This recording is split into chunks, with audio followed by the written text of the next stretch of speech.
Welcome into So Rare in the States. Match week 3 is in the books. We're back with another recap on So Rare, of course, because that's why we're here. It was a crazy weekend. A lot of weird things happening. At one point, there was no goals in like 6 games going on all at the same time. This is MLS, baby. We want chaos. And of course, Chupo still didn't score. We're going to have to do a recap of that. I'm not going to lie. I may not have caught up on those shows, but I got Thomas with me here. Alex will be here eventually once she's done watching Champions League, as most of you probably are, so I'm sure you guys will pile in at some point. But Jay Blaze, yes, he was here in early, having those notifications on, ready to get down to business. And Paulo in here also as well. Hey, legends, but Thomas, it's you. You are here. Let's just kind of kick off and start with how did your weekend go? We had MLS specialist competitions, a lot of opportunities to win cash. How did it go? It was okay. I think I ended up in the $5 bucket for the specials limited. I was a little peeved because Amador had like 15 points knocked off of his score after the fact, which I think might be one of the largest adjustments I've ever seen in terms of AA. Yeah, I was a little disappointed in that. And then Fagundes just couldn't net me like 6 more points, but I thought he actually had a pretty good game. Earned some essence. Rare lineups didn't do too well. There's probably some. I gambled again. I put Messi into not my highest priority lineup, but I put him into another one. And I think, funny enough, he probably would have played if they hadn't gotten the red card. So, is what it is. I did win that tier 2 limited, worth $1.50. Oh, there you go. A nice little limited worth $1.50. Yeah.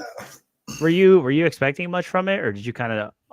I expected it was a player I could actually use. What I ended up getting was the backup keeper for Rossing, who is Arias is now back and he's the starting keeper.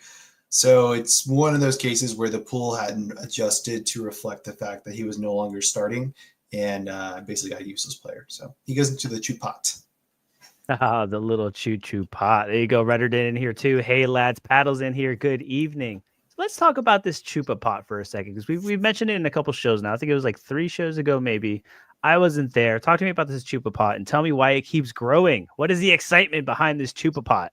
So I think it's similar to the super rare unique game mode, where until someone hits the score, right, the pot keeps on building up. So because of how critical I've been in terms of the business decision to sign Choupo-Moting as a designated player by the New York Red Bulls, we decided that we're going to build a Choupo-Moting pot, or the Chew pot. And until he scores, the pot's going to keep getting cards added to it. And then when he scores, someone's going to win. I don't know if we've actually kept a spreadsheet of cards we promised. We might need to go back and actually document this. But I think Zach has added a few cards. I don't know if Alex has, but it's growing, and it's. I think it's just more so reflecting the head scratches that happened whenever he was signed. The head scratches when all the European Sorare players were like, "Yeah, Chupo," and I was like, "Why?"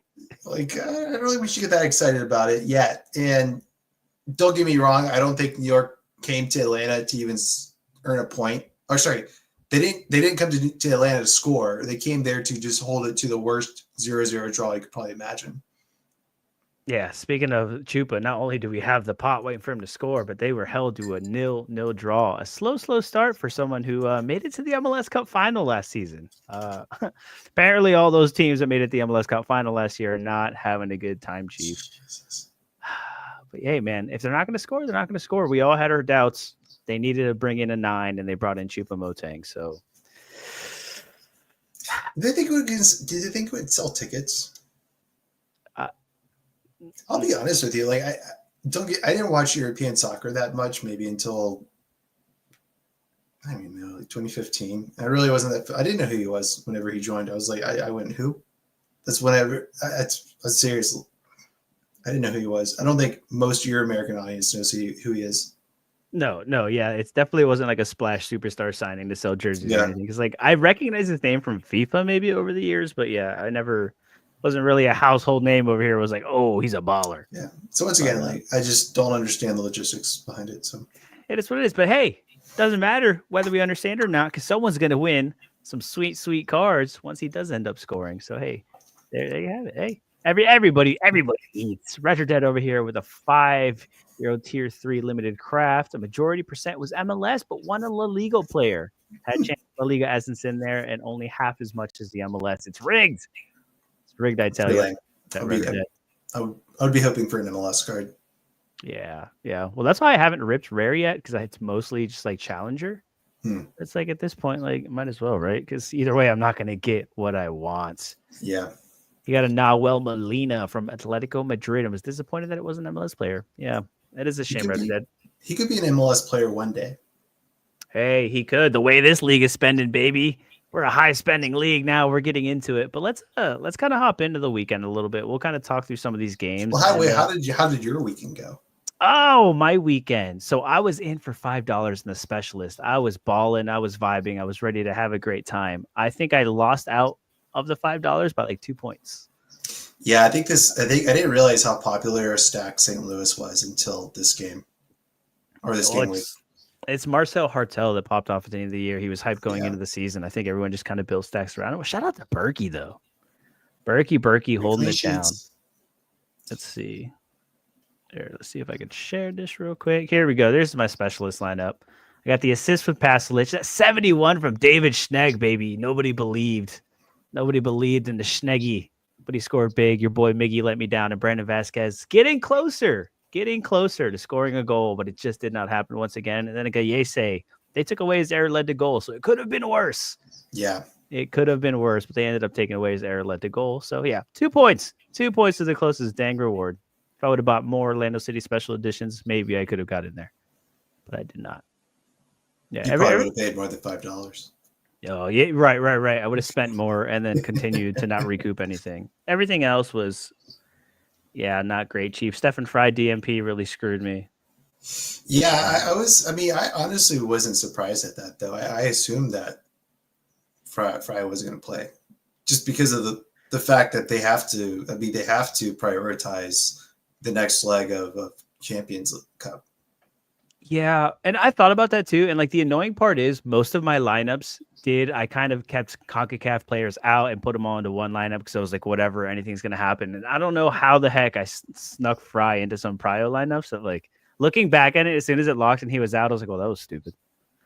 Like, I felt, but it is what it is. That's so rare, baby. I got one whole essence and 2 points from $5 this week. So it is what it is. Jay Blaze wants to know why Ojeda came out early. He came out early because that's what he does. Ojeda, like, looking back, if you look at it, he was always the first one to get subbed off, plays like the 60, 70 minutes and usually comes off. That's just kind of an Ojeda thing, especially right now. It did look like they rotated a little bit last match. Muriel getting the start. Scoring a goal too, right? Yeah, he did score a goal. Pasalic put him in, slipped him right in. First time Muriel put it in the back of the net. I was shocked. I was honestly kind of shocked. Good little goal coming from Muriel. You love to see it. We could actually kind of start there, though. You know what? We'll take it there. You guys want to talk some more Orlando City, baby. We'll talk about it. Pasalic continues doing what he does best. Yeah, Muriel with the goal. And then NYCFC, man. This is why I picked up a few of their player cards. I got, actually, funny enough, this is what won me the $5 was Martinez and Hannes Wolf. So I think Martinez he is definitely just a really solid goal scorer, is all I'll say.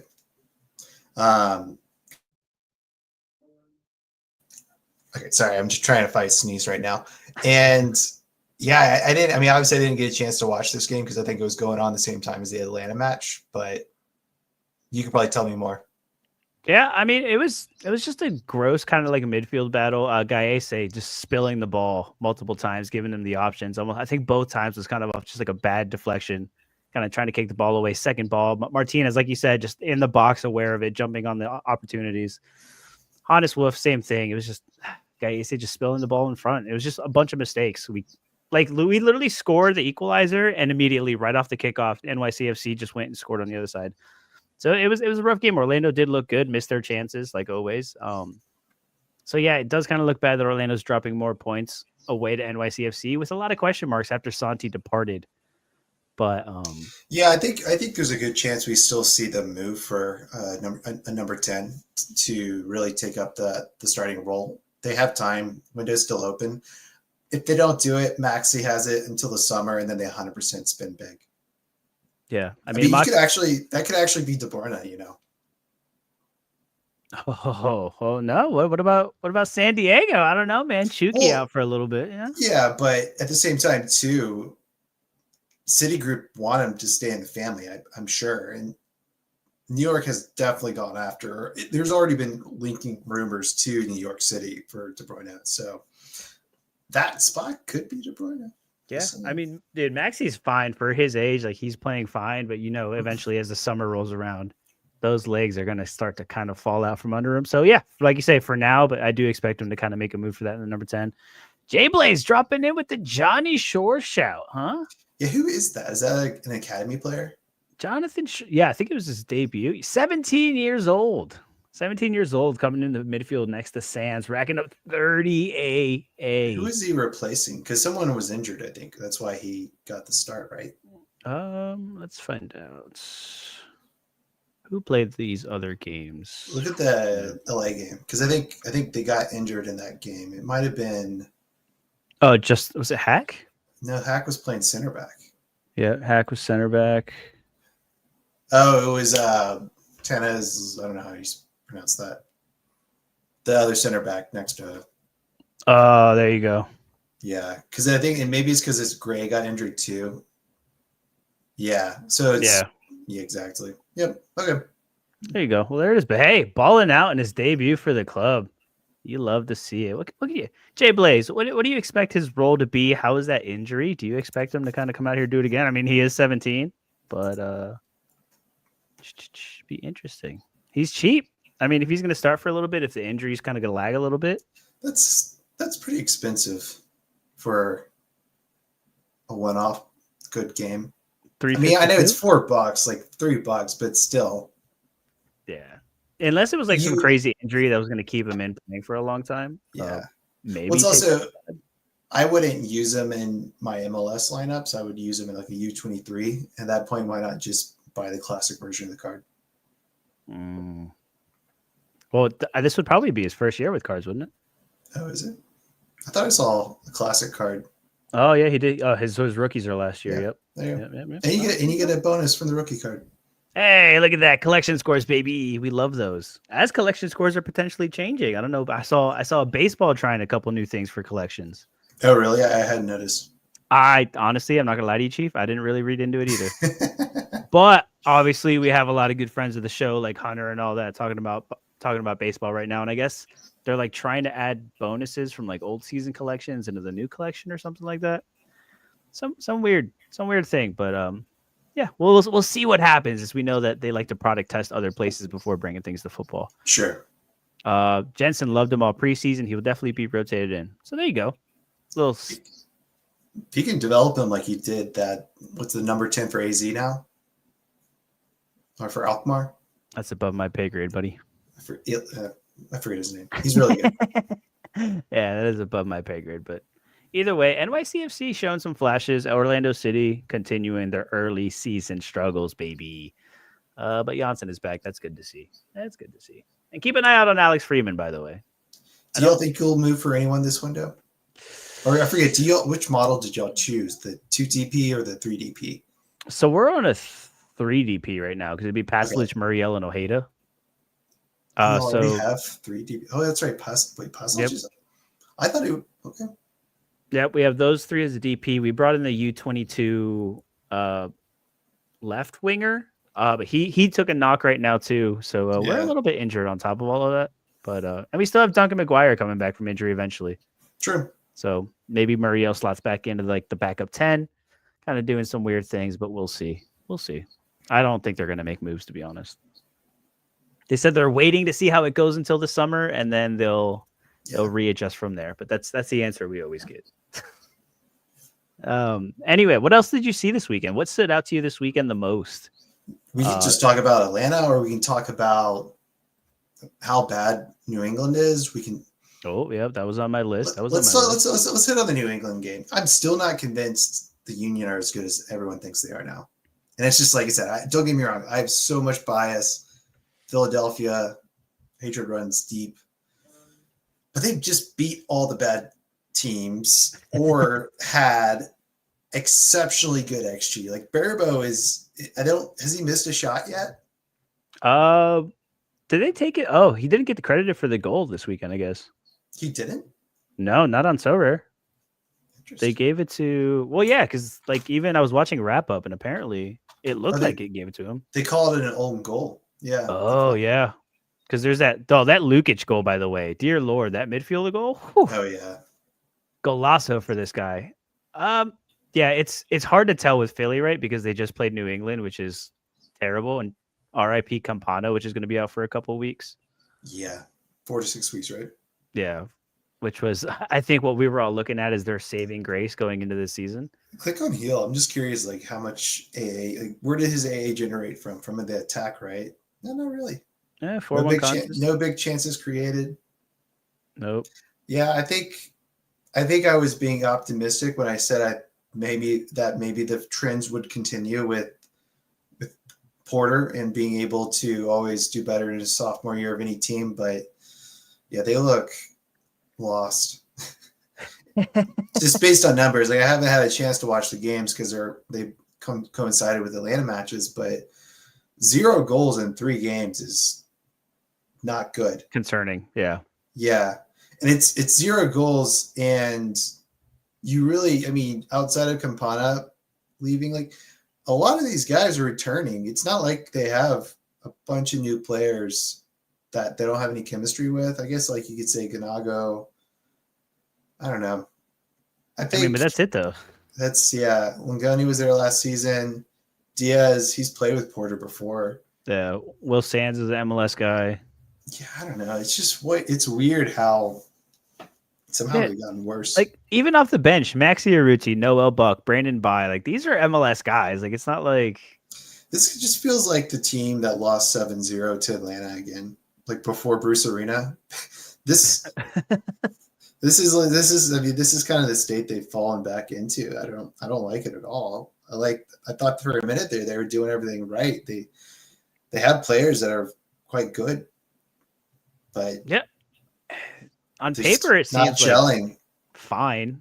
I wouldn't say good, but like fine. But yeah, it's not looking great. But yeah, I mean, ride Philly until it's over, right? I guess at this point you kind of just freaking Wagner gets a clearance too. Like that's what right. It's not. Yeah, it would have been an assist too, because without the Briebo goal, he doesn't get the assist. That was his ball he put in. Yeah.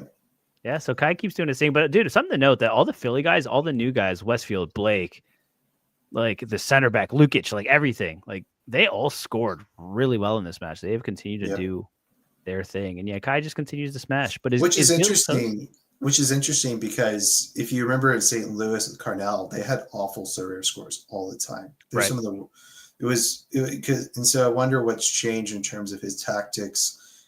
Is it just he's – doing whatever Curtin wouldn't do in order to make the team better? What is it something about training? Is it that they did bring in the right players? It's hard to say. Is this Barabo just in fantastic form right now? That's it. But yeah, it's I still have with an assist too. Yeah. Although it was off the Golazo, so right. Off a cracking Golazo. No, but I think it was Kai got interviewed after, and he was even saying where like he likes how like the whole team is pressing together, like it's more coordinated, like they have an identity. Like he was like really stoked with it. And like, dude, they're showing it, man. I'll tell you, like they literally choked Orlando City out. Like that game, like it was impossible to build out anything. Like they just completely choked them and then capitalized on the turnovers. Yep. So I'd love to see them against one of the higher teams in the East. And that's like if they can hold their own there, then I'll be like, okay. I just think right now they've played. Who are the teams they've played? It was Orlando, New England, and the Portland. Who was it? Was it Portland? I'm trying to get this to load right now. Oh, they beat Cincinnati, but that was a rotated Cincinnati, wasn't it? Oh yeah. Like that was CONCACAF rotate. Well, no, Danke started in that. It was Miles Robinson, Celentano. Yeah. That's a pretty. But again, that was. I don't know. CONCACAF rotation, like they played like 5 games in 3 weeks at this point, 6 games in 3 weeks. I don't even know. Like I need them to play I don't So even know. anyone, I just please. I just need to like I need them to actually play like Vancouver, San Diego, like someone in the Western Conference that hasn't been getting tons. Like Nashville might be an interesting one because they actually had a really good game. St. Louis would be like they actually okay, yeah. I think St. Louis should be really interesting because that's Carnell versus his own team. Right. Yeah, they actually have three pretty tough matchups coming because they have Miami, St. Louis, and Nashville. We'll see what their next game's like.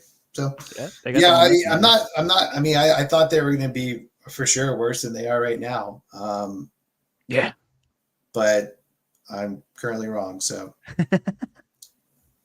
Well, hey, we've been saying it ever since. We've been talking weeks before the season started. It was like, look, we're gonna say all these things. We're gonna take what we saw last year, but it's rarely ever translates in Major League Soccer, and that's the weird. yeah, Feel your breath chiming in though. On the official MLS website, Bereeble's goal was given. Yo, Opta. Well, I guess it's too late now. It doesn't matter. no, don't But do that. I don't want these Philly stacks to get more points. right, we don't need them to win any more than they Yeah, like, just already give are. Kai Wagner's 5 more points. Is Gil toast, or is his team just very bad around it? I think he just they don't have a good coach. Yeah, The right coach. They don't have the right coach. yeah. Hey, but maybe I It's mean, gotten worse from last year. That's the part that's surprising. That it's gotten worse. yeah, no, it's yikes. Bad vibes in New England. Real quick though, Jay Blaze was talking about the kid that came on in the end for Orlando, Carballo. This kid is incredible, man. The kid's like 16, and he's out there looking good against the men out here. Young guy, just doing great things. I wouldn't. You can get a card if you can get it for cheap, but he's going to be in and out of the team. I don't expect him to play a big role. He'll just play a couple minutes coming off the bench towards the end. So if you want to get one for funsies, I definitely will be going after the number one with him in it. But if you want to get number two, I mean, go for it, dude. The kid's gonna be incredible. But again, this new in-season classic card stuff, it really doesn't make sense to pay a premium for him because, yeah, I really don't see him playing a big role. But great kid, great kid. I haven't been that hyped for a little academy product in a while. But hey, let's take it to your bread and butter. Let's take it to Atlanta United in this great, incredible, exciting game that they played against the New York Red Bulls, a 0-0 draw. What happened, and why is Amarone not scoring? What happened was I watched the New York Red Bulls center backs pass the ball between each other for 30 minutes. I think so. Yeah. It's. I mean, it's seriously. They didn't come here to do anything. They came here just to be terrible and to not score a single shot on target. So that's the thing. I don't know how. They gave Choupo-Moting a big chance created. I don't know what chance that was because I didn't see anything. There was nothing. there were 0 shots on target.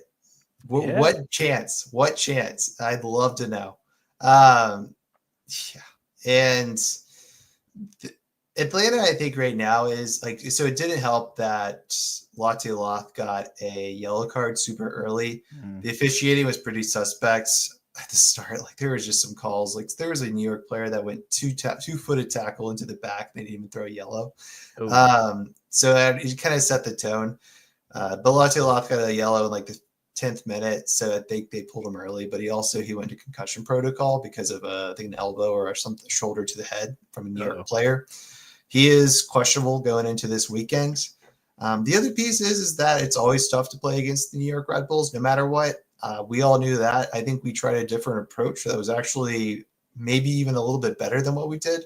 The only issue is I wish we'd pressed him a little bit more. Dela, he says he likes to attack in transition. I think what both teams were waiting for was that they wanted the other team to make a mistake. And at one point we were gelling pretty well. I think we had 4 or 5 shots on target. Cornell made some great saves off some set pieces, but we just couldn't put the ball in. And that came. That's what it is at the end of the day. I think there's still some cohesion, some need to gel better amongst the front four. And one of the things that people are kind of noting is that I think Moranchuk and Almiron, they keep on kind of getting each other's spaces, and they need to sort out who is going to play in which space. Is Moranchuk on the right wing? Is Miggy in the middle? One thing I could see happening this weekend is potentially we go to a 4-4-2, which actually would maybe make it more cohesive in terms of that space. Right. Just if Latte Loth is out and TRA is also out, so we would either have to go with Saba up top, or we would go with Kaiman Togashi up top, or we just go with a 4-4-2. So Saba would move to like a left mid, you may or sorry, right mid, and you could put your pick of the litter in the on the other side.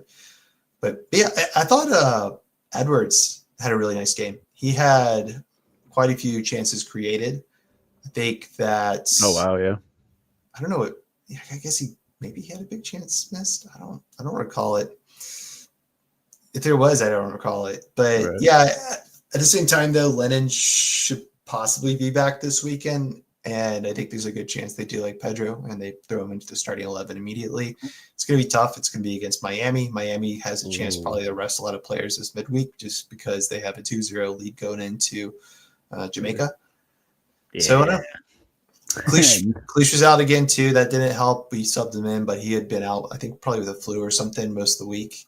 Okay. And yeah, so it's like there's still some things that just need to come together. I think at the end of the day, there's just a lot of Pineda-isms that have to be stomped out. There was a lot of just these random long balls that we would send up top, and they just go to nowhere, Right. no man's land. And I think this is what I like. This is why I just like get increasingly happier, even with the result here with Dela, is that he is not beating around the bush. He's like, that sucks. We shouldn't be doing that. I don't know why we're doing that.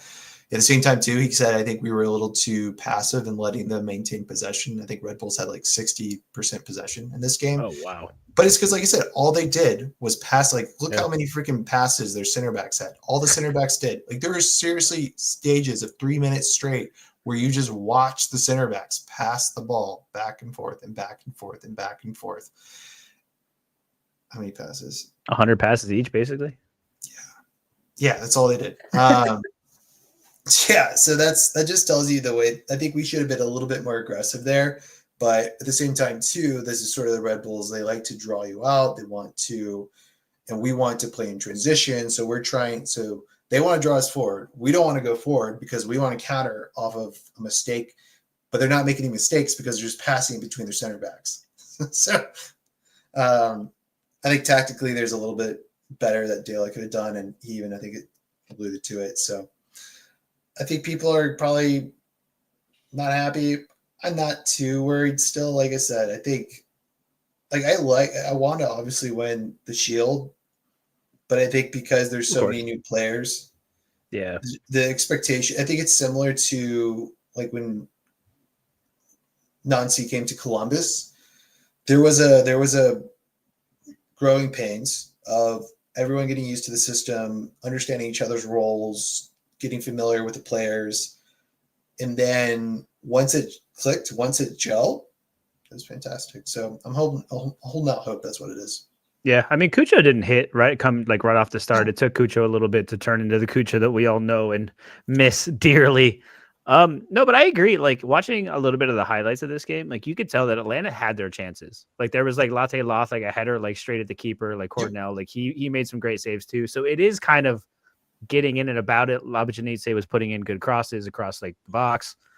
It just doesn't happen sometimes, especially against the Red Bulls that really just make it hard for you to play your system.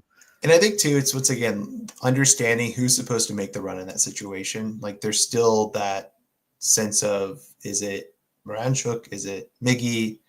Obviously it's Latte Loth, but maybe his positioning was to open up space for one of the other two. So that's why I say like it's just there's some growing pains of just everyone learning each other's style, learning each other's tendencies, and then I think once this clicks, it's going to be fun, and we've seen it a little bit. I mean, Latte Loth had a really great opening match. Charlotte, I don't know if you take much from that game, to be honest. We were forced to play in a formation that we didn't want to play because of injuries. Right.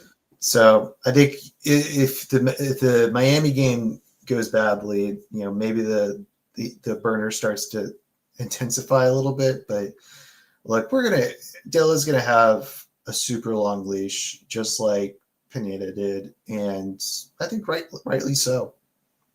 Yeah. I mean, it should be fine. I mean, granted, it is the classic Atlanta United where all the players in the midfield is getting each other's way. I'm looking at you, Barco and PT Martinez, and was it Marcelino Moreno and Yeah, y'all love clogging up that midfield and getting a whole lot of nothing from Yeah. it. But Yeah, and I think that's the problem too, is that maybe we didn't have the managers to get players to do what they're supposed to, versus I think Dale is the right guy.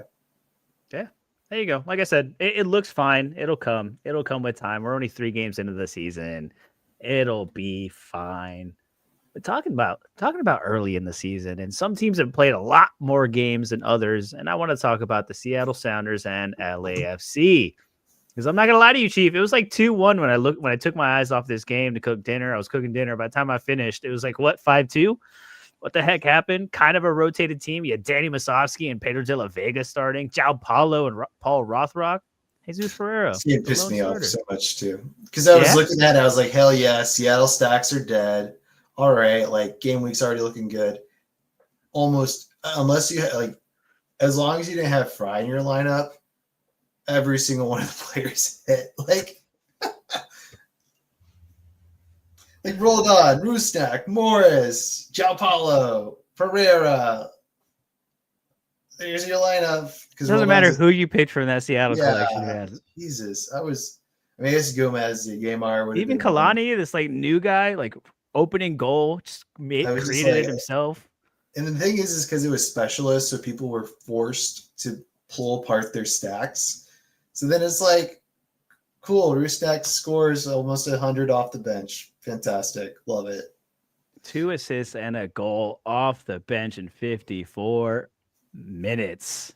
Yeah. I mean, Hasal coming out of nowhere again. Yeah. Sorry, bud. Tough Dude, game. Drew not scoring again. in perfect and Kosi Tafari fashion in LAFC, 2 clearances off the line with -11 AA, baby. Good God. Is the epitome of so rare MLS sicko. Good old Kosi Tafari. Yeah. Yeah, dude, it was wild. I mean, both of these teams played midweek in CONCACAF. Both the teams were a little bit rotated. No Hollingshead for LAFC, obviously. Denny Buanga off the bench. Crazy, incredible goal by David Martinez. Holy crap. Did you see that goal? I didn't. I saw the highlight though. It was fantastic. Yeah, he drove through the midfield, just like dribbled like in the box between like 4 guys, just ticky tocking his way in, basically, and just nestled it away in the corner. Like it was just like, dear Lord, this young kid is just making it happen. It's funny I'd forgotten about him until again this season, and I was like, oh shit, yeah, he was someone that I had put on a list a long time ago. Dang, when he came to MLS, he could be really good. Yeah. I feel like especially right now with all the CONCACAF rotation, right? Like this is a perfect time to kind of pick up some of those pieces.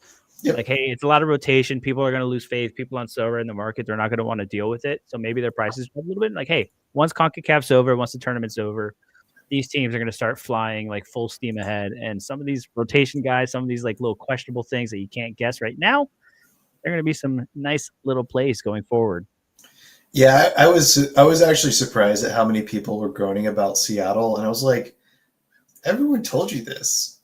Yeah. Like, we all said expect a lot of rotation for Seattle at the beginning of the season, and you're surprised. Like I mean, you know, as much as I love Bob and his content, like you can't complain, dude. Like you are probably the biggest Seattle fan. You should know better. Yeah. But like this isn't the first time. This happened last year, and specifically last year, I remember it. Like it was bad. If you're playing MLS like hardcore, you have a lot of the top MLS teams. The top MLS teams always have CONCACAF at the beginning of the season, and this happens every year. And just to Happened with clarify, I'm Columbus not talking about Bob Flynn. I'm talking about Bab. I guess BHAB is that Oh the way he spells it? The number one Sorare. Like the big Seattle fan. Like you should. Yeah. How did you not put Andrew Thomas in? Right, at least in one of them. Like if you had Andrew Thomas, you should have at least put him somewhere. At least put him somewhere. Yeah. But the main takeaway from this conversation I really want to get out is how deep Seattle is. But this is exactly what they needed to do. Is they needed to pursue depth so they can actually be competitive on both competitions. They're making use of that money they got for the Club World Cup.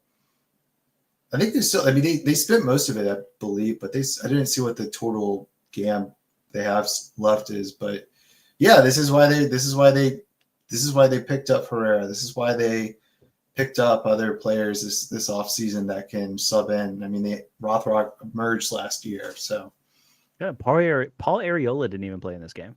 Yeah, and Pedro de la Vega looks like he got hurt again in 36 minutes. Shocking. He was starting to look good too. He was starting to go on the right path. He was. I still wasn't bought in. I still wasn't bought in. I wasn't necessarily liking what I was seeing, but he gets hurt again. So the Pedro de la Vega woes continue, unfortunately. Hey, oh my. But Seattle's going to be a pain going forward. Yeah, this depth is incredible. All their starters off the bench coming in, just taking the game by storm. It don't matter who's playing. They are dangerous going. But they have a tough game this week against Cruz. Oh yeah, they have Cruz Azul again the midweek, and then who do they play next weekend? That's the real question. I forget. Either way, it's going to be St. Louis away to St. Louis. Ooh, that'll be a good one actually. That'll tell you how good St. Louis is. Yeah. Well, that'll tell you how good Seattle's depth is too, because we'll see what they can make happen. Any comments on LAFC though before we hop off this game? Yeah. Yeah. Like away. Sucks, I don't know. Yeah, Drew. That's all. That's it. I'm sorry, man, but that's like we said before. LA typically doesn't make bad moves, but this one's shaping up to be not ideal. Yeah. It's looking a little rough out here, boys, for the Giroud fanboys and fan clubs. And maybe my only other thought is that do they need to look for another backup keeper? Ooh, don't they have what's his name? They have Ochoa behind Hassal, baby. What? Why do they need more goalkeepers? Oh, well, I retract my statement. When you have the great Hugo Lloris, and then behind him you have Thomas Hassal and Ochoa, the greatest, bad boy so of all. It's like those are like Major League Soccer. Two of the biggest Sorare 2021 DGen players. Yeah, that is like straight early day MLS, just straight sicko. Like it's like that, and like what's Stephen Cleveland is probably another one too. Oh yeah. Yeah, a few like real sicko OGs. Yikes. Speaking of Steph, let's go see how Austin did. Let's go see how Austin did. Do we want to see how Austin did, or do we want to see how Georgi Mihailovic did? Because that was one crazy ball through the midfield. Austin FC, we were hype on them to begin the season, and they cannot get it done at home, losing 1-0 to the Colorado Rapids. One little goal, one good goal. But Austin struggling. I think it's just actually kind of similar a little bit to Atlanta's case, where I don't think they've played necessarily bad, but they just can't get it going on the attack. Vasquez, he got close, right? He had some more than a few shots on target. I don't know if he had any. A free kick just missed inches. Yeah. So Stuber's still doing well, like in terms of AA. They just need to keep the clean sheet. I'm not ringing the alarm bell here either. Like I think it's just a very similar case. I think that Colorado's a pretty good team. I think Jordy Mihailovic, pretty good player. He's looking pretty good. Yeah, he's continuing to get it done, man. Even with CONCACAF, even with all the rotation, either just all the games stacked on top of each other, just manages to put in a great assist to Navarro, just slips him right in between both center backs. They just didn't stand a chance. The thing I do want to talk about, though, is their defense, though, because last year, and like, look, they're still not really doing much to keep the ball out of the net. It's gotten a lot better, though. They were one of the leakiest defenses on the road last year. And they've actually historically been one of the leakiest defenses on the road for like 3 years. Yeah. Since whenever they won the West. I mean, yeah, that's true. With no players, no spending, no nothing. The last, I think, was it 2 years? That was a Robin Fraser team, wasn't it? Yeah, the last 2 years they've been one of the worst teams, and it came to road play. Like they just would get demolished in goal. Yeah, but hey, Colorado's on the come up. I do want to point out Josh Atencio, like in the midfield, coming in from Seattle, like he's been awesome. Whether his scores catch up to it or not, but he's been a real integral part in this midfield. And it's been pretty cool to see. But I do agree with Austin. Like there was an Azuni chance that was really good too. Like Stefan just kind of stood on his head this time around. But yeah, it's there. It's somewhere. It could happen. We're waiting for that Bakari just breakout. Yep. Yeah, but 2 teams on the come up, something to keep an eye on. Like I think you said it. Like I wouldn't necessarily just write them off yet, but still a wait and see. Yeah. Oh, David Taylor, welcome. I didn't play MLS last season. Did Fry get rotated last season for the CONCACAF? Yes, Yes. and Leagues Cup. And Leagues Cup. We Seattle. also Go ahead. he also had an injury last year, I think, towards the beginning of the season, and this is why I don't think he would. I would be surprised if they would rotate them twice in a row. But when it's like this and they have 3 consecutive matches or like 4 consecutive matches almost in this case, definitely expect rotation. I would probably be more confident that he plays this weekend, but it also might depend on the result of the game. Because when's the next round of CONCACAF? This week, isn't it? Well, I mean, after this round. So this is the second leg. Do they get a break? I have no idea. I think it's after whatever the first 2 rounds. I don't know. No, I think they play all the way through. I'm pretty sure CONCACAF just plays it through till the end. Yeah, if you want to go ahead and get that pulled up. Yeah, I would basically base it, check the results of this week, see who starts this midweek, and then base your opinion from there. Yeah, so the quarterfinals are April 1st that week, and April 1st, April 10th. So they would, and is there an international break coming up? Yes. Yes, because Miami doesn't play because Messi's going to be gone. Like the Revs in Miami don't play for an MLS game week, while all the other teams do. Yeah, because Game Week 62 is this weekend, and then Game Week 63 is World Cup qualifiers. Yeah, so Messi gets a bye. Messi's teams gets a bye.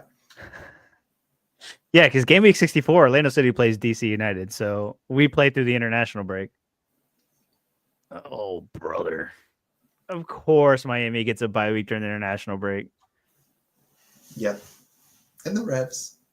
They can. Yeah. David, all I would say is buy both and then just pay attention to who plays the game week before and then hope the pattern, because I don't know. Pull up Frey's chart, and I think you can kind of map out a pattern. Yeah, well, it was like what was it, RSL last year with Beavers and what's his face? That was a little different. That was because Beavers was someone they were trying to develop more, who everyone thought was just going to take over the reins at one point. But like, if you look at Fry, like, yeah. So go up. Yeah. So this is right now. Yeah. So like, played 55, played 56. I think didn't have to play 57 because they'd smoked him the first round. Played 58, played 59, didn't play. So I think you get probably 2 more back-to-backs. So I would assume he would play this weekend, regardless of what the results are. Yeah, I mean, either way, he's playing this midweek. Like, honestly, we should have realized that when they drew Cruz Azul, they had a shot to actually beat them, that they would probably rotate pretty heavy. Yeah, and like it was 1-1 the first round or whatever. So it was 0-0. Was it 0-0? So like, Seattle needs to park the bus and steal a goal on a counter and hope they can make it out alive, like my Footium teams. Dear Lord. Jesus. Yeah, but I mean, they play St. Louis away after, so it almost does seem like you would play midweek and then they would rotate again for St. Louis. I would. That's a lot of travel. They have to go to Mexico and St. Louis. This guy, hold on. Oh, sorry, he offered me 20 more cents. Sorry, someone's sending me offers that are bad. See, I knew it. As soon as the game ended, Mike Basson would be here. Howdy. Late to the party due to Pens and Liverpool game. What I missed. No, we're just talking through the MLS slate, looking at all the fancy things, looking at all the big chances missed, all that good stuff. But shout out to PSG through on Penos. RIP half the Sorare fan base who is in love with Liverpool. Oh, hey, someone bought my eBay auction. I just made $9. Hey, there you go. You're going to spend it on MLS cards. I don't know yet. I haven't decided. You don't know yet. But yeah, Buy a whole ETH for $9 soon. yeah, CONCACAF rotation is a pain in the butt, and you just Yeah. try to avoid it when you can, and if you can't, well, But don't look at that's your the thing lineups. too, is like outfield players are also going to be a huge pain to figure out because they're going to rest them too. So look, Yeah, getting Seattle players, I think all of us threw the warning flag. These players will rotate. especially with the prices that like Fry and like Yamar were going for at the beginning, like Yeah. yeesh. But like I said, buy the dip, baby, because CONCACAF's not going to be. I mean, they're facing Cruz Azul. That CONCACAF run might be over this week. I think they can do So, it. No, Gigi's out. So, oh no, Gigi, no party. There you go. Maybe is POV still playing? Is POV still there? yes, Yeah, he there hasn't you been as go. good this year. The coach went to Porto, so they have a new Ah, manager. gotcha. Oh snap! Mike Bazin coming in flipped calendar over the weekend for 50% profit. There you Who go. bought calendar for more? Yeah, who's buying calendar right now? He's like seeing a specialist for whatever his injury is. Dude, he bought it on the red, and then people still bought it off him, even though he's injured. Yeah, calendar is like he's like on his way out, man. He's getting like the real bad juju treatment Yeah. over in Miami. Rios Novo gets to return to Atlanta. Oh, snap. Revenge game? Hopefully he's as bad as what he was last time he was here. Oh, our international unique brethrens. Hey, mates. There you go. Dude, I love having all our international friends coming in from across the world. Even though it's past all your bedtimes. What the heck are we doing? Hey, I respect it. I respect it. Happy you're here to enjoy the MLS sickleness. Where the heck is Alex now that the game's over? I don't know. I forget. Is he a Liverpool player? Maybe he's. I don't think so. I don't think He's he a was. Chelsea fan. Yes, he is a Chelsea fan. Yeah, he is.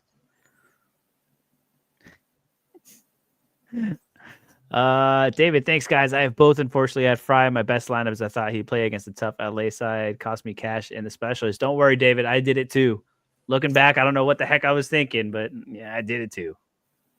Don't you worry. Don't you worry. Yeah, I took a gamble someone would think counter would be due. There you go. Put that on a t-shirt. Sorry, not sorry. You win some, you lose some. You win some, you lose some. But you know who did win some? Thomas, good old boy. Nashville SC, after we dogged on them for weeks. Going, this team isn't real. Granted. 11 for 11, my prediction. There you go. Check out Thomas on Predictor5. Is that what it is? Yeah, Predictor5. Yeah, check out Thomas on Predictor5, baby. Doing all the Nashville and Atlanta lineups, getting that 11 out of 11 for Nashville as they stop the Portland. Thomas, I got to ask you, is this Nashville figuring it out, or is this just Portland just continuing to be the biggest dumpster fire Yes. that I think we've seen this season? Yes. I think it's both.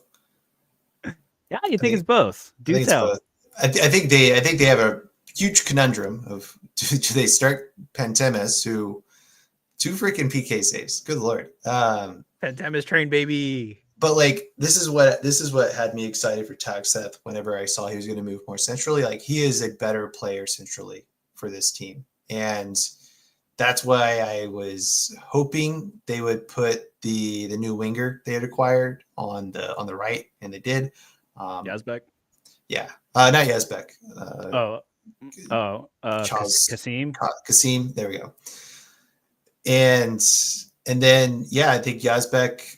Possibly you could see Brugman come in for Yazbek. That's my question mark now is like when both Brugman and Yazbek are healthy, is it like Brugman Tagseth in the midfield? Is Tagseth moving back out to a wing? I don't know. So, yeah, I mean, listen, and I'll go ahead and say it right now, Tagseth, I apologize. I wasn't familiar with your game. I feel like people were like, "Oh, Tagseth." I was like, I don't know. I was a little bit more on the cautious side, but dude, this is 3 games now where he's just been kind of smashing his face off for this team, win or lose. I mean, he's making it happen. 36 AA, 27 AA. Finally got the decisive 2, which put him up to 87. That's a big deal, man. And yeah, you were screaming it from the rooftop, putting him in the midfield would change things for this Nashville team. Hani missing a penalty, Sam Surge missing a penalty. Nashville's still Nashville, baby. Yeah, it's funny because it's like it's spot on that Nashville plays fantastic, and somehow Serge and Hani continue to just, in terms of Sorare, shit the bed. They probably still played well. I think they still played well, but yeah, both missing a penalty. Good lord, they'll get it. Hani will turn it around. Hani, look at it. Was a Andy Nahar had a freaking screamer, didn't he? Yeah, Andy Nahar with just a banger golazo. With 38 AA too. With 39 38 AA. AA.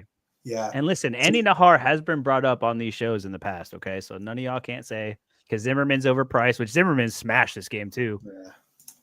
Does he have a card yet? Because I have looked at Nahar at one point. Maybe he does. No, is he too expensive? Oh, in seasons? Ooh, No, I don't think he's gotten minted yet. Oh, yeah, he did. I think he finally did. This must be recent. What is it? Yeah, he just got minted. His 9th card is up. Because I was funny enough, I was trying to get him prior to. Oh, there's no rares. Yeah, it's just limited right now. Yeah, there's only limited. When did the first one sell? A day ago. They just dropped a day ago. Wow. Oh, check the market then, because it looks like they're kind of sneaking cards in little by little here. Yeah, and someone got them for $5. Oh, I'm gonna pay the premium for that. Yeah, so you're on the Andy Nahar train, huh? That was like this. Wait, what time was 14 hours ago? It was like 4 a.m. Why? How are they ending these auctions at 4 a.m. for the first cards in MLS? Seriously? Come on, Sorare. Like,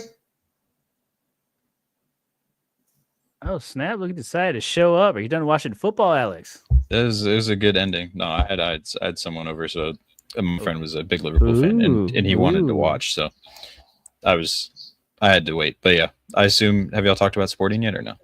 Oh, we were waiting for you, buddy. We were just talking about Nashville and Portland. I'll ask you the same question. Is Nashville for real? Are they figuring it out, or is Portland just that bad? They seem defensively pretty solid, and I think that was sort of expected. I will say, Andy Nahar, those auctions went up way too early in the morning for me to want to get one. We were literally just talking about that. Yeah, we were so mad, dude. But I mean, like, this is just a stretch. His price is pretty high for that. But no, like, Zimmerman Willis stacks, what people are bigging up a lot, and Tagseth's also starting to do well. And even Yazbek was getting AA. Again, Hani just hasn't turned it up. But I think the main thing here is Pantemis just going absolutely crazy. 100 conceding twice. I think it would have still been 100 if he would have conceded 3, because he had enough AA. So that would have been wild. But yeah, Nashville seems like a pretty solid so far. But again, they haven't ran into anybody too crazy yet.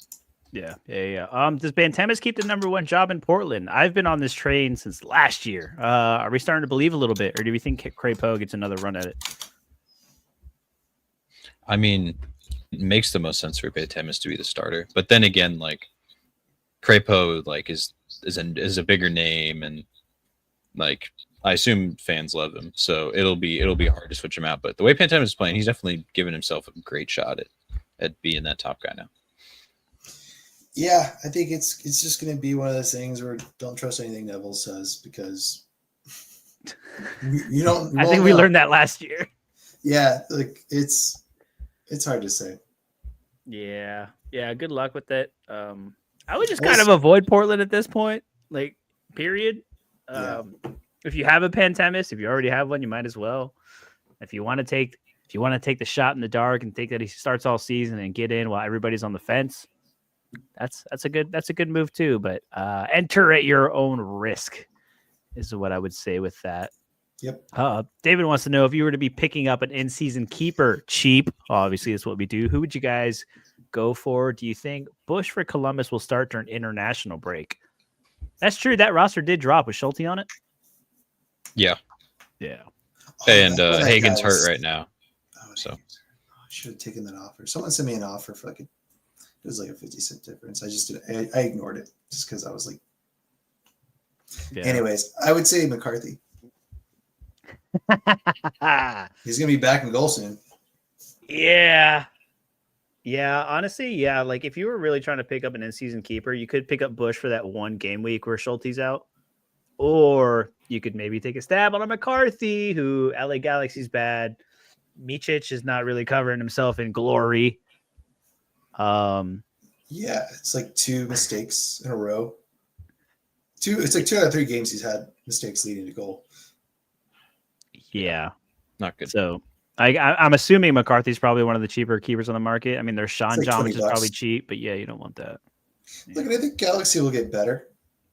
I think they will get better. I think they're just in a rough patch right now. But yeah, look. Oh, Sean John, I don't know. Yeah,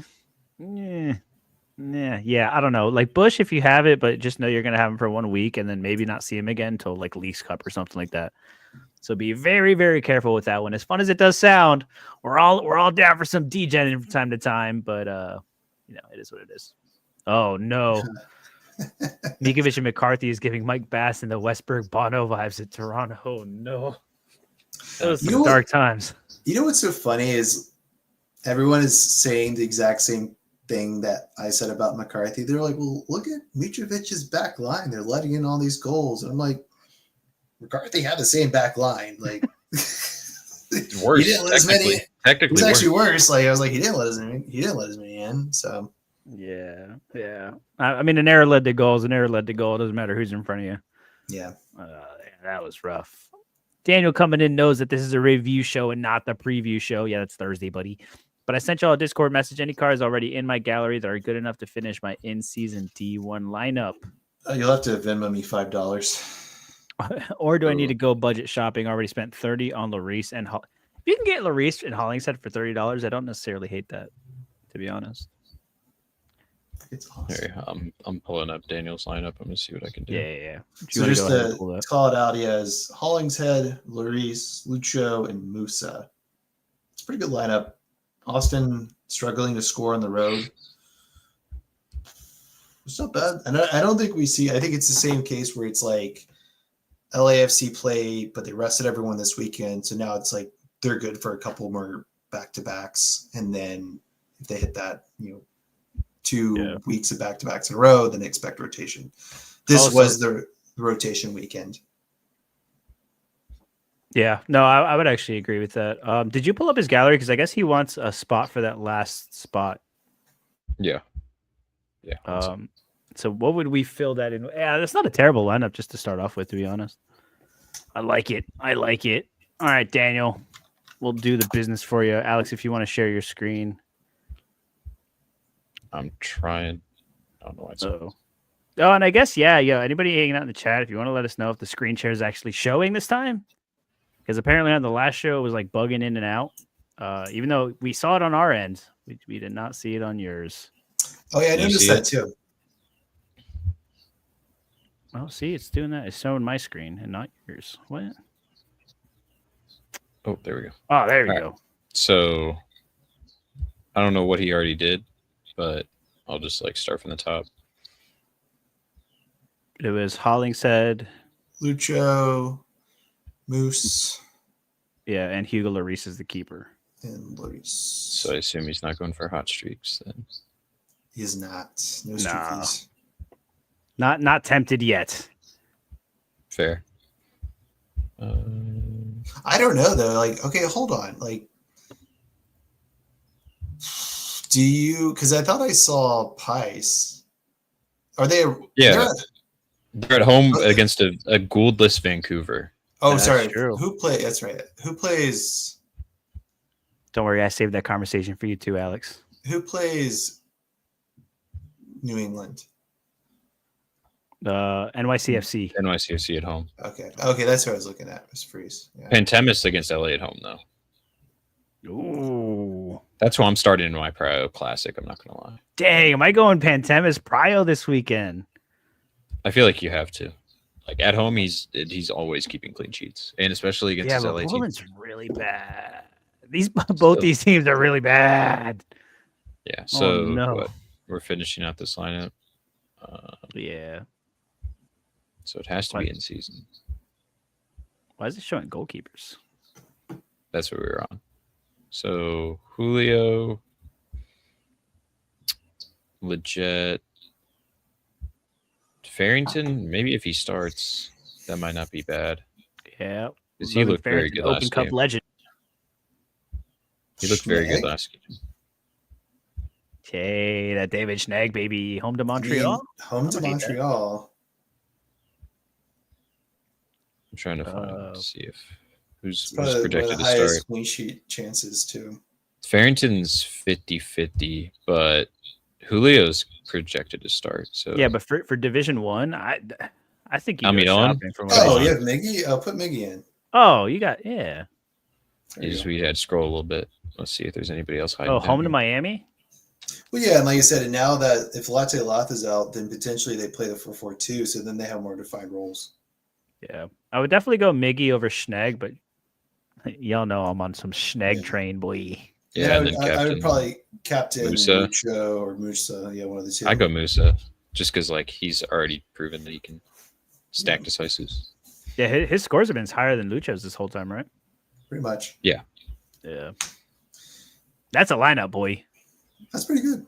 I like that. Yeah, Should we do that all with mine home too? I do have questions. Wait, no, we'll do that on the preview show. We'll do that preview Yeah, show. yeah. We'll wait. We can have yeah, we're here. But you know what? Since you're here, buddy, we'll talk about the thing. We'll pull the thing up for you. I need you to tell me what the heck happened. Benteke missed a penalty before. He didn't miss this one though. No, sir. No, sadly. Why? Hello? That is okay. StreamYard is being weird, brother. Thank you. Anyway, Sporting Kansas City taken down by the mighty DC United. Tell me what you saw in this game. Shout out to Tommy. Nice goal. Yeah, Tommy had a really nice goal. It was really a stalemate at half. Bullscamp had a save or two. But no, yeah, we kind of just crumbled towards the end. We had our first lead and we just couldn't get anything attacking after that.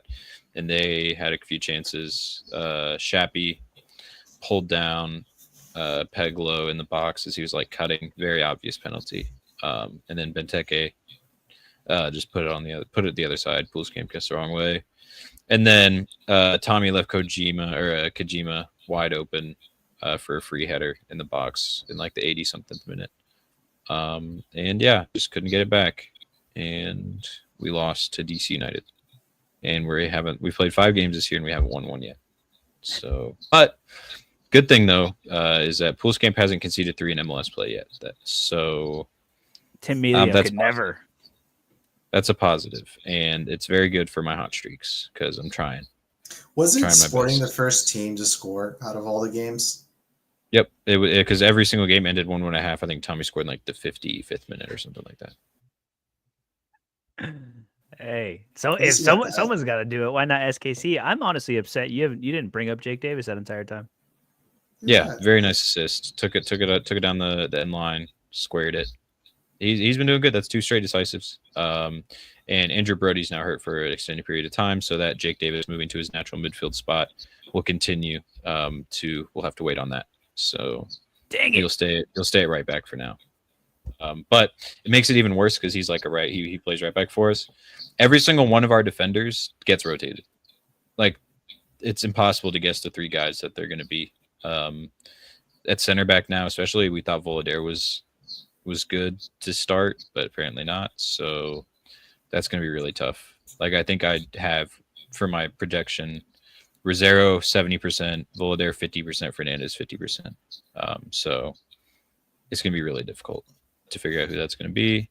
Besides that, Manu looked all right. Shappy looked all right. Everybody kind of just played all right. Yeah, it was a really boring game. I was more kind of watching the Atlanta game more, but that game was also kind of boring too. So, okay. Who does SKC play this weekend? Minnesota at home. Oh, Captain. Good opportunity for 3 points, I would say. There's a chance. We're still trying to win. Yeah, I'm captaining Yeboah. Yeah. Shout out to Yeboah. I don't know. We keep a lot of possession. He probably won't get AA, but he'll score. That's all I need. Yeah, but DC, doing his thing. Benteke doing his thing. David Schnag is awesome. We're all on the Schnag train, baby.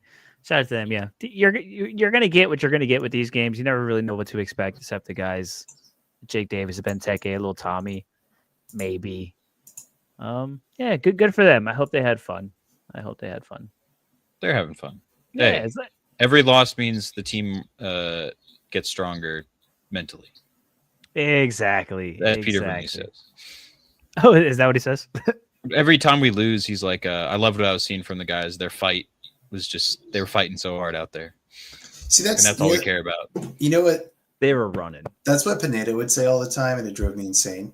That's what I was talking about earlier on the show. I was like, DLL will be like, why the hell are we sending long balls forward? We shouldn't be doing that. I should have been more, yeah, that's on me for like not having us be more aggressive to stop their center backs from passing it back and forth. Like, I want coaches that will actually call out what needs to improve instead of pretending like everything's okay. Oh, like Oscar Pareja in Orlando when he goes, just gotta trust the process. These things take time. They take you're time. hating on Pineda though, but he had to eat that comeback. It was kind of crazy. Yeah, but against Tijuana, the worst team after they got a red card. Tijuana's low-key been cooking since Reynoso left. I will say, like, they're surprising. Still bottom. They're bottom of Liga MX. Yeah, and then over there in Argentina, Boy Zelarayan's starting to heat up a little bit. So look out for that. Ooh, a little Zella Uranek. Zella right. Yeah. Wow. Zella right. Yeah. Okay. Anyway. Yo, we got Daniel Stuver and Gallese. Which one would you go for in the priority lineup? Daniel has Colorado at home. Yeah. Orlando has Stuver, Red Bulls away. And Stuver has someone at home. Someone not that. It's like, no, it's not Nashville.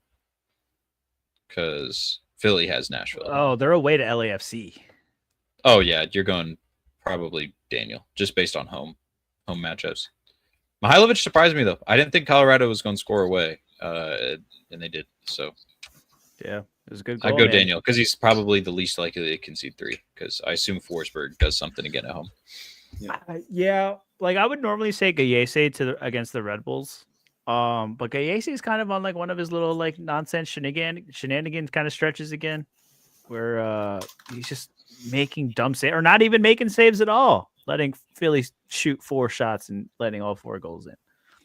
So yeah, I would probably go Daniel Gallese and then Stuver, to be honest. I agree. I like that. Yeah, we like it. But thanks for dropping in those questions in the chat. We appreciate you. All right. Don't talk about how crazy Rodriguez has been playing. Like how nutty he's been. I don't think we've talked about San Jose yet. We should pull up. No, that we have game. not. We'll get to that eventually, but Rodriguez. We'll talk about Yeboah, you know. Oh yeah. We can do that. All right, let's talk about that after this one though, because I don't want to see you cry, Alex. But the Goldfather has gone down. Dang it! No gold, no party. Just kidding. Vancouver still gets it done. A 2-0 win against the Montreal Impact. Dude, Veselinovic, jeez. Takioka clean sheet too. All of them. This Kinda Vancouver defense. Veselinovic 98, Laborda 100. Blackman scored well. Johnson scored well with a goal. I don't know what's going on, dude. Yeah, what is this Vancouver team? This is the one team I'm like happy to be wrong about, because I even said it. I was like, I don't think I'm worried, but I'd love to be wrong because I like watching Vancouver play. Most passes inside the opposing team's box is a stat for them. It's wild. Wow. So, and Jaden Nelson time now confirmed with Gould out, so that'll be entertaining. Yeah, I'm definitely looking at Pedro Vite with gold out too. Look at those 2 guys off the bench on the left. Like, how are they that good with those 2 guys coming off the bench? How are they not? Krylak and Daniel Rios. You know what's wild too? That in terms of like, I need to pull in the stats for this week, but in terms of progressive pass percentage, currently 3 of 4 of the players, I think this is Johnson's first start maybe, but like 3 or 4 of the players have like almost 70% progressive pass completion. Holy smokes. Which is wild. Yeah, it's his first start, second appearance off the bench. Is he a midfielder, by the way, or is he a defender card? Who? You're talking about the new guy? Yeah. It's a defender card. Yeah. Yeah. They'll get you a little Tate Johnson for a couple bucks, maybe, if you're into that. Not anymore. Oh, I guess. Yeah. Yeah, it's already gone. Well, it's passed. Yeah. Yeah, I might have to start building a little Vancouver stack just because I like watching the team. Yeah. I mean, it Mike brings it up. If reports are to be believed, like all the injury isn't that bad. It's only a few weeks. Doesn't seem to be like season ending or anything. So could be a little time to buy some cheap pieces around him. Interesting stat. Laborda is 4th for progressive passes overall. Yep. Wow. Andy Nahar is just ahead of him. Kind of nuts. 61 AA? That's a Rodriguez game. Dear that possession, I bet. Yeah. Lord. Good God. That's insane, actually. Wow. 33 points in possession alone. A tackle, a block. This might be my DGen buy of the day. Laborda? Yeah. Low key with the progressive passes. Yeah. I'm not going to lie. I'm looking now as well. Because I needed it pretty bad. Oh, man. People are already buying them. Public offers going crazy. Yeah, dude. They saw that 100 and they immediately went, whoop. I mean, this is actually today, though. Well, I guess this was for the CONCACAF game. That's probably what that was for. $11. Yeah, it's a little bit more. It's a little bit more than I'd like to pay. Well, Steve, Andy Nahar though, like that's actually pretty decent for him. Quit saying that. Quit saying that. We don't like him. I don't have anything out on auction right now. Yeah, I mean, dude, Laborda showed that he can get the AA. That's 2 games, 25 AA, that's 61 banger. So if he does get that decisive on top of that AA, man, you are sitting pretty. And this Vancouver team is showing that they are not a what's wild though? His rare is only $33 for like insta buy. For in-season insta buy, Laborda's rare is $34. If we had some credits, that would have been nice. Yeah, I don't. Some credits. I don't hate that actually. Blackman's $16 too. Yeah, dude. Limited's cooked. Dude. Well, dude, yeah, dude, the Vancouver train is gone, man. Like they've started off the season incredibly hot. Like people are degenning hard in the Vancouver Whitecaps right now. I wanted a collection too. I was gonna buy a Gould last night, dude. Auctions went for so cheap last night. I was really close to getting a couple guys, but I put in like a bid overnight and I barely got outbid. I'm very disappointed. Hey, Veselinovic is cheap though. I'm still so mad that they like did Nahar at 4 a.m. in the freaking morning for his first auction. Yeah, that's tough scenes, buddy. But they've been doing this entire time. It was like the first couple nights where like the auctions, they were stopping them. There was that whole like super rare thing, and it's just been. It just feels like that should be accessible by both Europeans and Americans and Canadians. Kind of like middle of the pack. South Americans and Central Americans and the whole world. The whole world. The global game. There you go. Global. There you go. But yeah, let us know who's degenning into stuff other than these two on the screen right now. But you know, there's some. This is why we do these shows. We got to look. Oh wait, little Laborda, little Andy Nahar, little differentials in the defense. Little like Thomas Alex says. Freeman. Hey, baby, it might be time. Negative AA multiple times. Yeah, I'm good. But he's explosive, bro. He's explosive. But he's young. He's young. He's figuring it out. But we have to talk about the San Diego team. No Chucky, no party, baby, because Dreyer gets it done once again. Alex, are we believing that San Diego is for real? I like him a lot, honestly. I love Tverskov. I hate to say that on stream because I'm probably going to end up trying to buy one. But I really love what he's doing. And then Dreyer's just been pumping AA. Don't show him. Oh, but my bad. You can show Dreyer though, because hey, he's been going pretty crazy, and I think that's pretty known. I still think his price for in-season limited, his Anderlecht card, is very good value. Yeah. But yeah, they look really good, very good in possession. Their coach knows what they're doing. It's nice. It's fun to watch, but then again, we've seen expansion teams come in and dominate before, and it didn't last. So enjoy it now, but based on historical, what's happened in the past, I don't know how long we'll see this for. Maybe it goes for the whole season. Maybe next year is their fall off, but for now, I like it. The Anderlecht cards, when do they lose their in season? Like when Europe comes back? 9 days before the first game for Anderlecht. So like end of the summer, right? Yeah, because they start up early. Anderlecht starts up early. I mean, dude, for like 20-ish 20-ish bucks, like mid-20s, like low 30s. Like that's not bad, man. I don't hate it. Like I have definitely noticed that the old season cards from Europe that are count as in season, they go way cheaper than everything else. Yeah. The AA is there, man. How do you, Thomas? Where are you at on San Diego? You buying in? I don't think they've played. Well, they managed to draw at home against St. Louis, but I think RSL is probably one of the teams that will not make playoffs right now. I think LA Galaxy are not in a great spot right now. True. I need them. This means we're going to make it. You're naming teams that you didn't name us. Someone's got to be wooden spoon, but it's sort of the same thing as Philadelphia, where like I think they're doing well. I think but I'm not like totally bought in. I need to see them struggle and win. Maybe that's what I need to do. Right. Who do they play next? Who? LA Galaxy? No, San Diego. They're Columbus at home. I think. Yeah, after rotation. I think actually, but it's like Columbus, and like they're probably not going to advance to the next round. So there's a good chance you might see some people get rotated out early. Like, yeah, it's like now this is a stretch where I say, can you beat Austin on the road? Can you beat LAFC at home? Can you beat Sounders at home? Like then I'm like, okay, I'm bought in. Right. I need like 3 more games. That's fair. I mean, and we've been running into that a lot. We said that about what's the other team that we said that about that hasn't played good teams? I also just picked up Nashville. Laporta's classic card. Ooh, Laporta in the bag, baby. I see that. There's a cheaper one for his son. Cheaper. I wanted that collection because it pairs. Oh, that's right. Oh wait, I have a Gould with that collection too.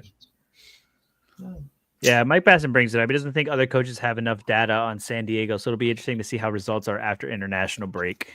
Wait, which call do I have? I thought I had the right. I think I actually. Yeah. It's a new team, man. They're going to surprise everybody until they don't. Do you guys have a handle on Chuki's injury? Do you guys know how long that's supposed to be? It was 4 to 6 weeks, I believe. I believe it was like somewhat long. Okay. I'll see what I can find. That's not too bad. Lewis chiming in here. What's up, bud? Any super rare MLS bargains out there? Do you guys own any? I don't own any. Maybe the only one I own is Baltazar. Oh, gotcha. We probably won't see him play till Leagues Cup. Yeah, we'll see. I will say I was kind of like browsing the market earlier and like going through Sorare data. There are some really cheap super rare classics out there.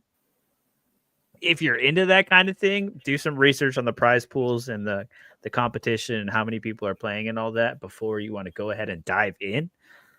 But yeah, dude, super rares just continue to get cheaper and cheaper. So if that's something that you're into. If there's something you want to think about, I would say go for it. As long as it's fun for you and you ain't afraid to lose what you put in.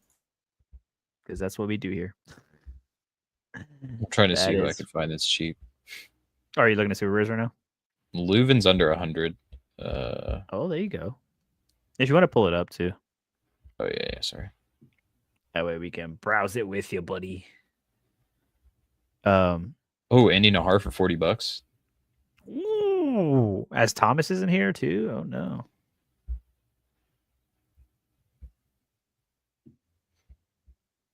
Yeah, like I said, I feel like there's some like things that are just getting priced and no one's really staring at the market right now. That there are some players that are going through the cracks. Oh, you can get a Dagger Dan a midfield card for like $30. Saw that earlier. As we lost Thomas too, unfortunately. He's somewhere. He'll be fine. I don't know where he went. went. Alonso Martinez for 70. Ooh, there you go. That's not bad. Justin Glad for 42. It's not the worst. What else we got? Ooh, Jake Davis, $74. No, anybody? A little bit. Can I get a Jake Davis? I saw Chidozie Awaziem's prices coming down, so I might be looking for one of those in-season limiteds of him. Gutman, big Gutman for 27. Ooh, big old Rare Gutman. for 60. Yeah, like I'm saying, man, dude, even Tim Ream for like 40, I don't necessarily hate. Guzan for 200, you can get entry. You can enter super rare for 200. It's not bad. That's what I'm saying, man. There are some super rares that like you could probably get for like a decent deal if that's something you're into. Maxi for 20. Oh, so what's that animated Tillman going for? Too much. Berkey's been playing so nuts. It's kind of I wild. know. So glad. Realistically, Pantema should have won Player of the Week over him, though. I understand he conceded twice, but 2 penalty saves and 10 saves overall. Right. I feel like you got to get that. Yeah, man, 2 penalty saves in like a game. Like I don't care who you're facing or what. Like that's kind of a big deal. So unfortunately, yeah, Lewis definitely thinking about it. Cheers for the heads up of the prize pools. I crafted an in-season from a tier 5 rare craft this week. So and you got the cash. No more European. No more European. Use out of him, but still, like that's still good. That's a great craft. Hey man, if you got a bunch of free money and you're kind of just like free riding it at this point, like I said, if that's something you're into, just do your research. Just don't jump into anything. Just take your time, bro. Got plenty of time. The season's just kicking up. You got plenty of time to figure it out. But good luck on your journey. I want to know about it because I've been wanting to pick up super rares for the longest time. Red or Dead is having issues with his MLS rare lineups this weekend. That's not good, buddy. Let us know about it. What you got going on? And of course, we're going to do the preview show later on too as well. So don't you worry about it, Red or Dead. We're here for you. Alex, another team that you are very, very high on and you were kind of bought into. Okay, StreamYard's going to piss me off. Oh, Dallas and Chicago. R.I.P. Daniel Brubaker, but your boy scored and assisted, Kuipers, bro. Crazy. And AA. And Thomas's boy got a little goal too. Gutman. Oh yeah, little Gutman, 33 AA for Andrew Gutman coming back. Yeah, no, this was like a weird game to watch because I had it on because I was hoping Musa Acosta somehow linked, but didn't happen. But no, I mean like this is just kind of dirty MLS game. Greg gets his first win. Interesting, but it was a fun game. We'll see what happens because Dallas, they have a really good matchup at home next week, so I think they can bounce back. Who's Dallas playing next week? Vancouver. Ooh, what's a fun little matchup. Yeah, no, Dallas. Even though their defending's been good, like I still think that Musa and Acosta can do something. No, I agree. Vancouver's kind of all over the place. They have the ability to shred them apart. I will say, yeah, Dallas looked good at the beginning, and then they just kind of fell off a cliff, and it all kind of came crashing down. Like Chicago Fire just late in the game, just figuring it out. Chris Brady saved a penalty too. So FC Dallas was trying their best, but it wasn't enough. Yeah, shout out to Farrington. I know he got brought up earlier before. The Open Cup legend from last year kind of showed some flashes last year, but just really isn't like stable in that rotation starting. So kind of hard to really take a stab at him, but you can see that he is productive when he does get those starts as well. $13 in-season rare might be worth a punt. Wow. Yeah, I don't hate that. I do not hate. I mean, they're still trying to figure it out. Outside of Lucho and Musa, I feel like people like are really still fighting for their jobs right now.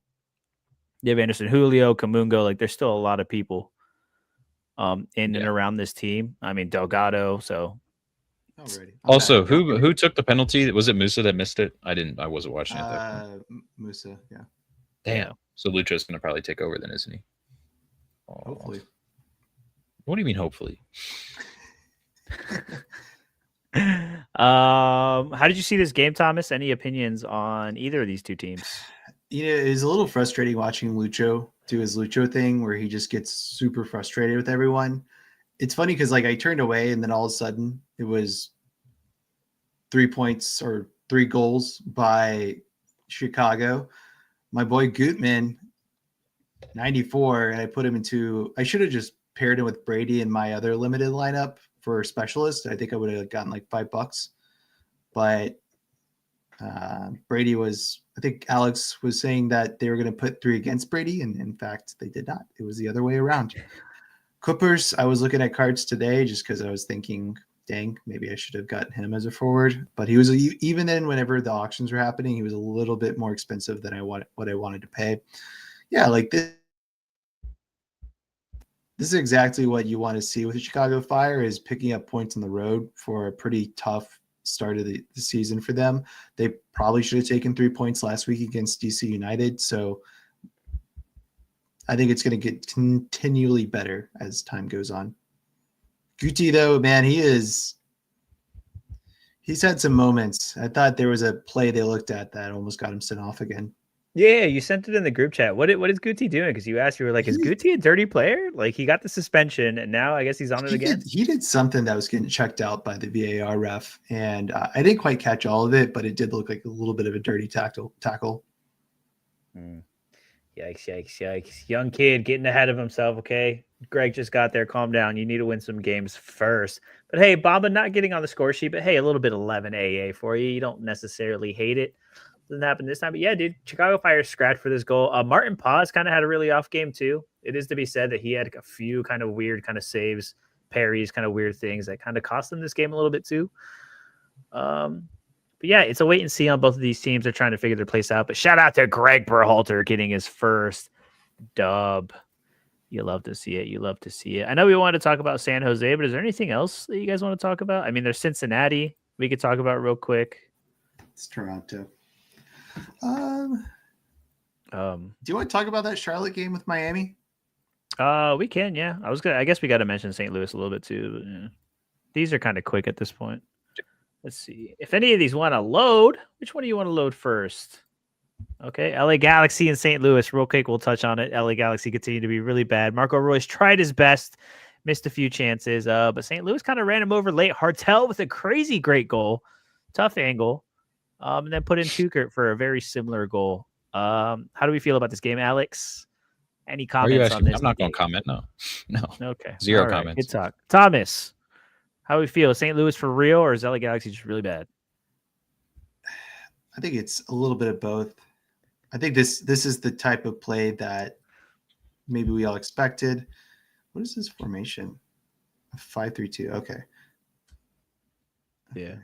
Yeah.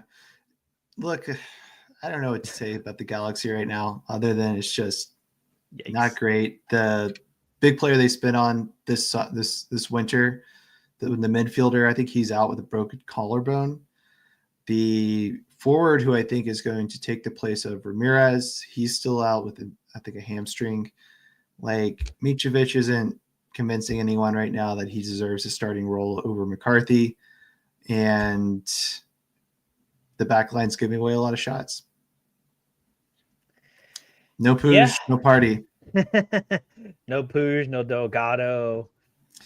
Yeah, this is rough. And it's like, this is, I wish I had known ahead of time how big in the hole the Galaxy were in terms of like salary cap, because they basically had to take out a loan from another team in order to actually be compliant with salary rules.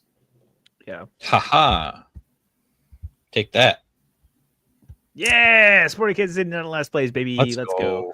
No, dude, David brings up a good point. He watched this game. The Galaxy did kind of deserve to score. Dude, that Peck sitter was ridiculous. Had a great game, though. Who? Oh, Berkey? Oh, yeah. He stood on his head for this game. 9 saves? Something like that? Yeah. Too many saves. 8 saves.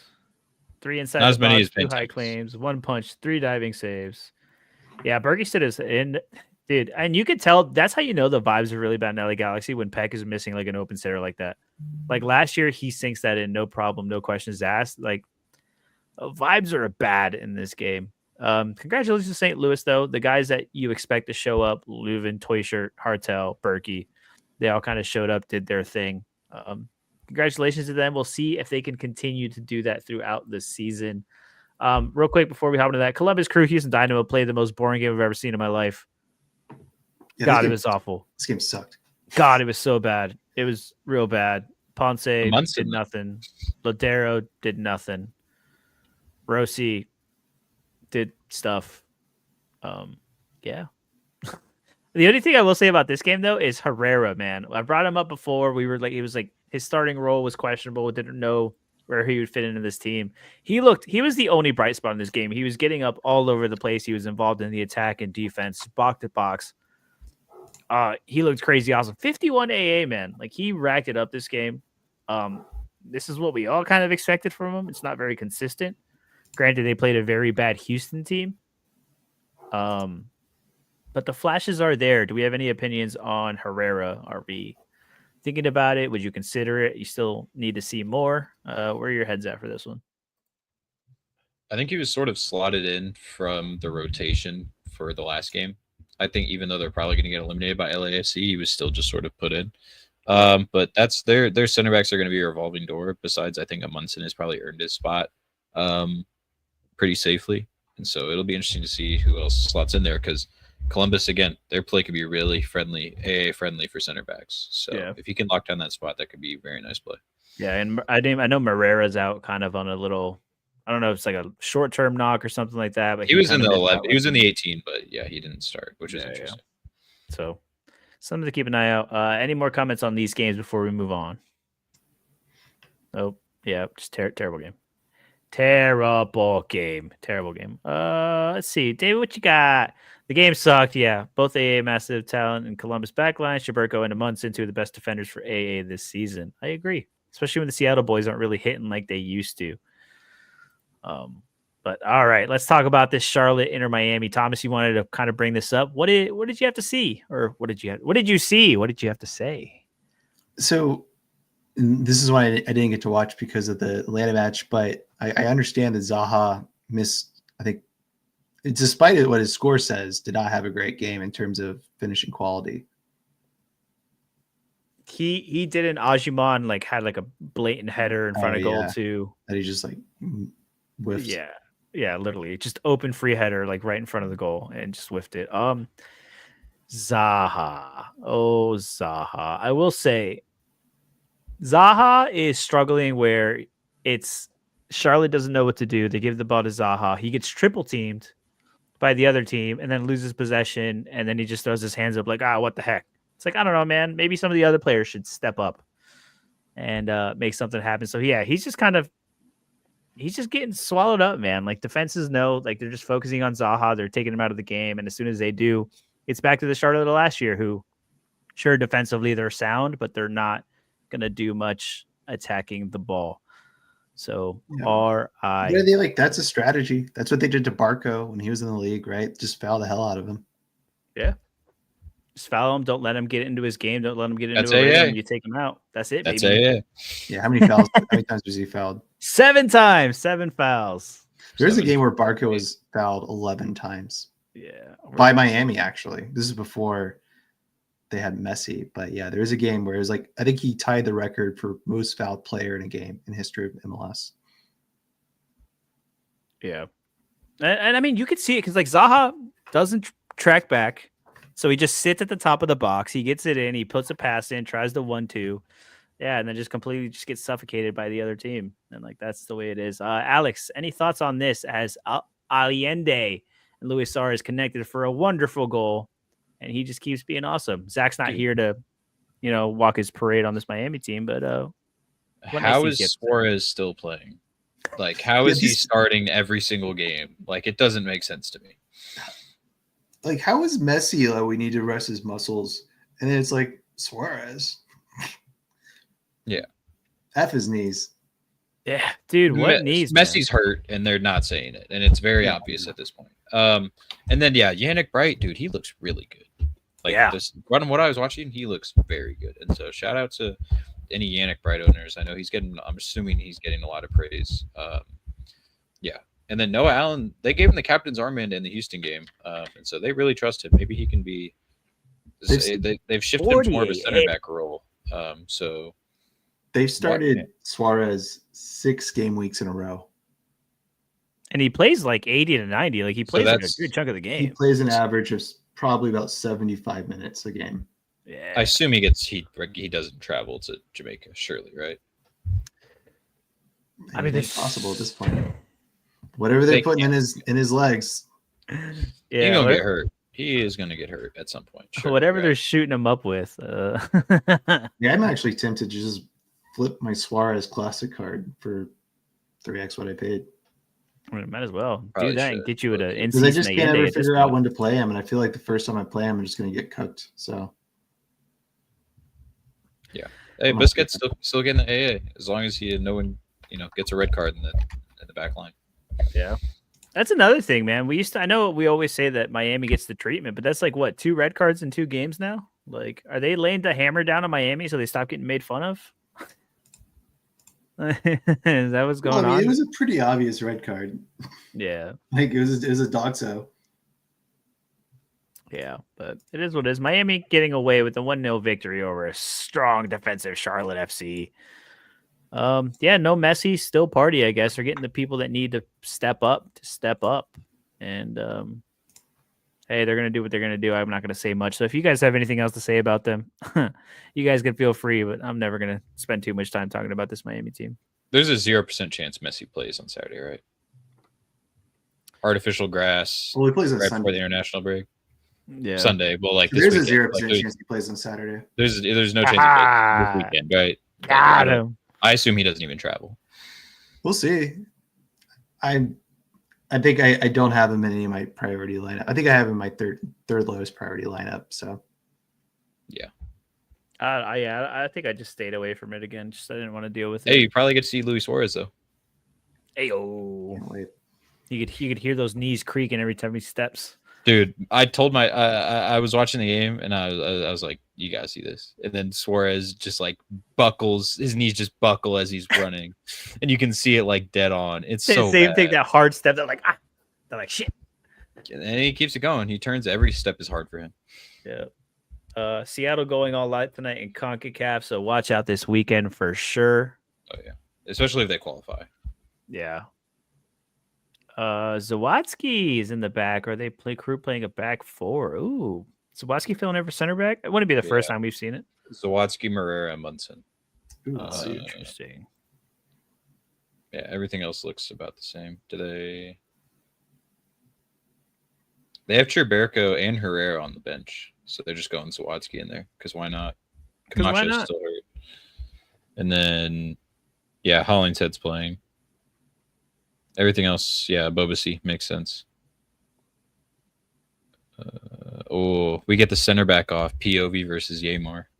Ooh, double red card incoming. But I will say, Cruz Azul is going to a 4-back, which they haven't done in a while. So, Ooh, are they that could be scared? I don't know. No Gigi though. He's out. We won't even see him tonight. yeah. Sounds like they're scared. Sounds like MLS teams are going to take care of business down in CONCACAF. This is going to be 3-0 Tigres. Let's be honest. Yeah, I didn't play Santano at all this week. I didn't want anything to Yeah, deal I with got that. Miles in my best limited lineup with a couple of other guys. One of my limited lineups is a full Tigres stack with someone else in there. I think Buanga. It will be interesting though, and I'm glad we kind of brought that up because Cincinnati did hold Toronto 2-0, whatever, not the hardest thing. But yeah, dude, I mean, this defense is awesome. And this will be a really good test to see what Cincinnati's defense really is going to be without all this rotation against a very strong Tigres side, which is historically very hard to beat, even on your best day. But Danke getting the goal, Yaya Kubo back, also scoring a golazo. You love to see it. Thomas, you were high on the Danke train from day one. Is it kind of all going the way you expected? I actually didn't play Tinky in my lineups this weekend. I didn't think he would play. I thought they were going to rest him, but Right. I also didn't play Evander in my lineups either. So I didn't play Miles. I probably should have played them. I think I would have had a better game week if they had played. But yes, he scored I think almost every game now, or he has decisive at least in every game. So this is why I'm glad I got him for so cheap. I just need to turn I already turned probably a profit with him already. He hasn't scored in one game. That game, Right. and he missed like a clear chance in that game. Like he should have had a goal.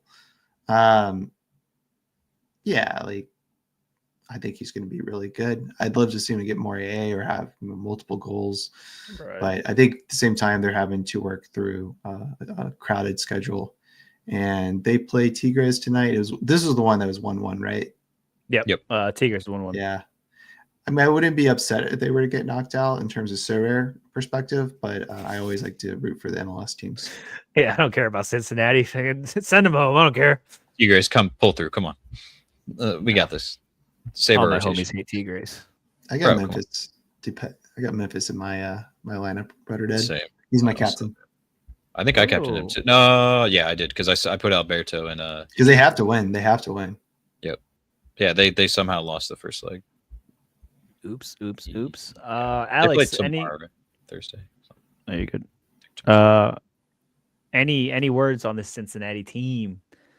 Or I have a bid out for one of the Cincy defenders. I'm not going to say who, but It's probably not Um, Miazga. no. Ooh, should be coming He's back he's soon. coming back soon though. Yeah, it'll be interesting. I assume they switched back. They switched to a 3-back when he comes back. Yeah. And yeah, Oriano's I mean, back. Yeah, I was about Yeah. to say, Oriano's back. Evander off the bench, still doing Evander things. Looked awesome, by the way. He's kind of basically shimmied into the box, said, no problem, I'll do what I want. Yeah, I might sell Lentano away from having a full stack of Cincy players for in season. In season. Nice. Very nice. Very nice. Good choice. It won't good have choice. hot streaks. I don't have an in season Evander, but Right. Either way, it's good to have, regardless. But yeah, Cincinnati gonna do their thing. Obviously, CONCACAF is gonna keep them a little down, but they're not out, baby. Cincinnati's gonna keep doing their things. All right, let's talk about this. You want to bring it up? The Calvin Yaboa continues to do his thing. Minnesota taking down the San Jose Earthquakes. Christian Espinoza also same thing, missing a very, very close free kick. Could have had the equalizer late, but it didn't go in, just missed. How are we feeling about these two teams who are trying to figure things out? But I think both of these things we'd safe to say is pretty decent now. Alex, where are you at on San Jose and or Minnesota? San Jose didn't impress me when I saw them in person, which is kind of wild. But then again, like they won, like so they're just going to be able to pull out 3 points from any game at this point. And Rodriguez has been nuts. I said that earlier. Like he's been going crazy. It was cool to see Pellegrino start, although he didn't do anything. And then yeah, Yaboa still cooking, and Michael Boxall has hit like 80 plus in 2 straight games, which is a throwback. Wow, Boxel, huh? yeah, this Minnesota team is honestly, I think they probably should have won their first game against LAFC. I thought they played pretty well. They just like I said, Yaboa almost had a goal there. It just boinked off the side post. Oh, it was the Bobasi goal, yeah. Yeah, and that was a great kick. But they won both their last games. Like this is a good Minnesota team. I think they're well coached. I think Yaboa is going to continue to find ways to score, and he's going to be pretty much one of the. I don't know. I mean, if they're not going to score more than once, then he's not going to get the golden boot. But if he can pick up the production, love to see it. Yeah, he's been able to produce since he got in. So it is there. It's just getting the rest of the team around him. Hassani Dawson having a good showing. The Lodfather, Ladinho himself, scoring a nice little, having a nice little game. I think he needs to just get the decisive, and then that looks really good. Big chance created. 2 big AA games in a row. Yeah. Yeah. So the Lodfather is back. I know there was a little rotation shenanigan to start the season. He had like a little knock or something. Is that what it was? Yeah, it's just I think questions on where he fit in the puzzle. With Rosales out though, he starts. Right. There you go. And then Joaquin Pereira on the bench. I will say Hernan Lopez is now the time to buy because I need a cheap midfielder. He's $7 in season right now. Yeah. He's suspended, right? This was the game. This was the game that he was suspended. Yeah. So he's back next week or this week. I wouldn't hate it. What's his price looking like? $7 in season limited. Ooh.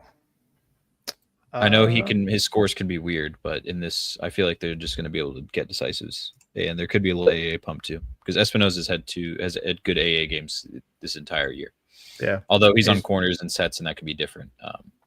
Hernan can provide similar service. Yeah, that's true.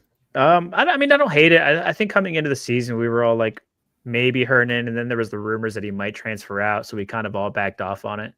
But hey, man, this Bruce team, it's a solid team for what it is. It's not going to be the greatest team. They're going to have their ups and downs. But Joseph is a killer. Chicho on his day could be a killer.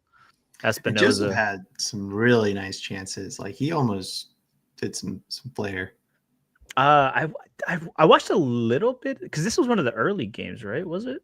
Or either way, I remember watching, and like Joseph and Chicho low key have like a really good understanding with each other, and it's only a matter of time before like they literally just start pumping goals left and right. Like they work so well off each other.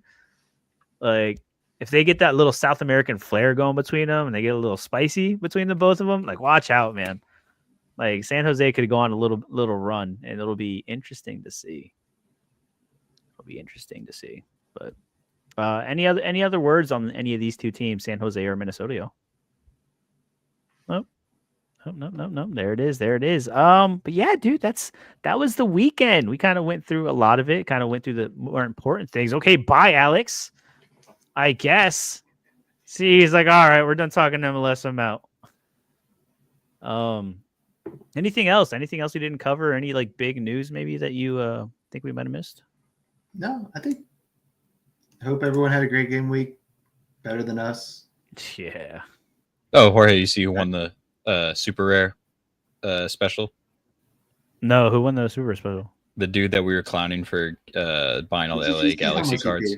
Look how much he paid for the Kai Wagner card. He didn't make his money back, but he won the special. So like, long ways to go. How much? So how much was the top super rare? $1,200 $1,200. He paid $2,200 for Kai Wagner. Oh, he's got a ways. So that's not including the rest of the lineup. And I went back. I don't think he's won anything with any MLS lineup up to that point. Well, if he overpaid for all that LA Galaxy stuff, yeah, he ain't having a great time, Chief. Yeah. He is not having a great time. Alex, I know you missed some of the show. Is there anything that kind of stood out to you that you wanted to kind of talk about? Maybe we didn't hit while you were here. No, I think I'm good. Besides Negri, shout out Negri for how he's been doing. That's true. Alex has been dropping the Negri name for a couple weeks now. Finally got that decisive. It looked pretty good. Don't sleep on San Diego, ladies and gentlemen. Keep an eye on that Coochie. That Chucky. That Chucky injury. Make sure he comes back soon. And yeah, but that's it, y'all. We'll see you guys on Thursday for a preview for the weekend. Shout out to everybody who's hanging on the chat. The chat was popping as always, like Thomas said. Hope you guys won some good stuff in the midweek. Maybe get a little CONCACAF, little essence in the midweek, and then we're back at it again for the weekend. Good luck with all the rotation shenanigans. You guys got this. It's great. And as always, do something nice for somebody. Just be good. Be good. The world needs it. We'll see you guys soon. Shout out to Thomas and Max for being here. That's right, Mike. You know how we do here, baby.